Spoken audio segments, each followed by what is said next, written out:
ఉత్తరాఖండ్కు చెందిన బీజేపీ మాజీ ఎమ్మెల్యే సురేష్ రాథోడ్ తీరు వివాదాస్పదమైంది. లేట్ వయసులో ఆయన ఘాటు ప్రేమలో పడ్డారు. ఓ నటిని ఆయన రెండో మ్యారేజ్ చేసుకున్నారు. ఇది పార్టీలో కొత్త వివాదం రేపింది. ఇంతకీ ఆయన పెళ్లి చేసుకుంటే పార్టీకి వచ్చిన చిక్కేంటి? What's this? సురేష్ రాథోడ్ వివాదం ప్రధానంగా నటి ఊర్మిళ సనావర్తో కొన్నాళ్ళుగా డేటింగ్ చేశారు 60 ఏళ్ల సురేష్ రాథోడ్. 60 ఏళ్ల ఆయన ఆ తర్వాత ఆమెను పెళ్ళాడారు. సురేష్కు ఇది రెండో పెళ్లి. సహారన్పూర్లో జరిగిన ఓ మీడియా సమావేశంలో ఆయన ఈ విషయాన్ని ప్రకటించి వారి మధ్య ఉన్న దాదాపు 2 ఏళ్ల వివాదానికి తెరదించారు. తమ మధ్య అపార్థాలు ఉన్నాయని, అవి ఇప్పుడు పరిష్కారం అయ్యాయని పేర్కొన్నారు.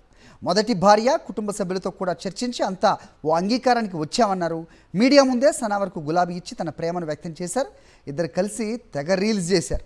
ఈ వీడియోలో సోషల్ మీడియాలో వైరల్ అయింది. అయితే ఫ్యామిలీ మ్యాటర్ అయితే సెటిల్ అయింది, కానీ లీగల్ మ్యాటర్ రాజుకుంది. ఉత్తరాఖండ్లో యూనిఫామ్ సివిల్ కోడ్ అమల్లో ఉంది. దీన్నే ఉమ్మడి పౌర స్మృతి అంటారు. ఇది బహుభార్యత్వాన్ని నిషేధిస్తుంది.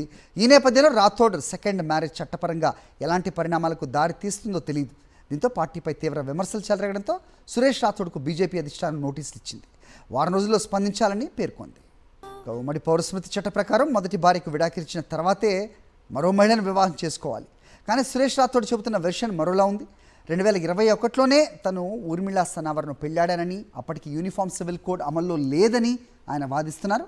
అయితే ఇప్పటికైనా ఆయన తన మొదటి భార్యకు విడాకులు ఇచ్చారా లేదా అనే విషయం చెప్పాలని విపక్షాలు డిమాండ్ చేస్తున్నాయి. దీనిపై సురేష్ సరిగ్గా స్పందించలేదు. 2015 నుంచి 2022 వరకు హరిద్వార్లోని జ్వాలాపూర్లో బీజేపీ ఎమ్మెల్యేగా సురేష్ రాథోడ్ కొనసాగారు. 22 ఎన్నికల్లో ఓడిపోయారు. ఆ తర్వాత నటి ఊర్మిళతో డేటింగ్ వ్యవహారం బయటపడింది. కొన్నాళ్ళు మీడియాలో అది వివాదాస్పదం కూడా అయింది. ఆ తర్వాత ఆమెను పెళ్ళాడారు సురేష్. ఇప్పుడు ఉమ్మడి పౌర స్మృతితో ఆయన చిక్కులు ఎదుర్కొంటున్నారు. मेरी पिछली शादी डिस्ट्रॉय हो गई थी, मैं इनके पास गई, किस तरह से हमारा अट्रैक्शन हुआ, किस तरह से हम एक दूसरे के साथ बंधे, और फिर हमने नेपाल में 4 अक्टूबर को हमने शादी कर ली. मतलब गंधर्व विवाह कह सकते हैं आप उसे. तो ठीक है, वो कहीं ना कहीं इस तरह के रिश्तों को मान्यता नहीं देते, लेकिन ये आज एक नजीर बन रही है या एक इतिहास बन रहा है. बहुत सारी स्टोरीज आई है जिसमें हत्याएं भी हुई हैं नेताओं के, इस तरह की स्टोरियां. लेकिन ये में इनका बड़प्पन है कि आज मतलब मेरे समक्ष और मेरे साथ बैठे हैं. ये मेरे